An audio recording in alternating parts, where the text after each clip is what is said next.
Ako po si James Mark Alianza, ang DTIP operator ng 60cm T-shirt kami Tuan Luna Plaza.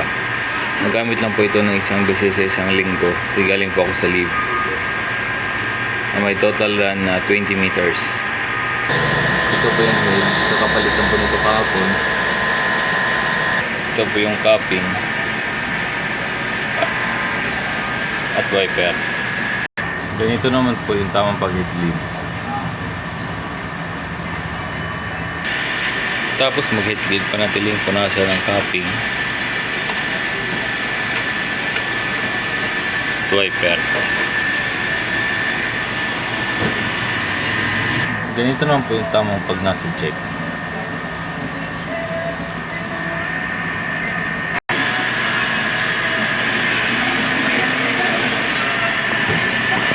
Okay naman po.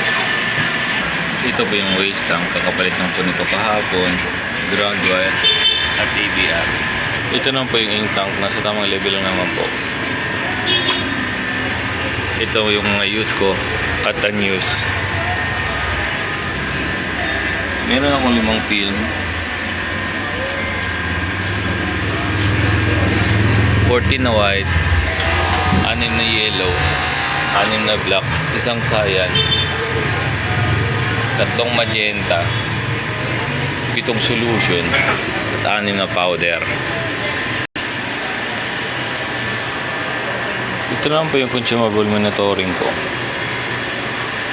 Dated naman po, white, dito yung powder, add film, powder, Louis solution, white, black,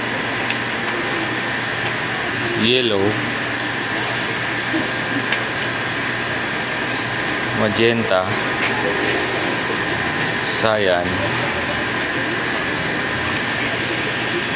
Ito naman yung daily checklist ko, updated din naman po.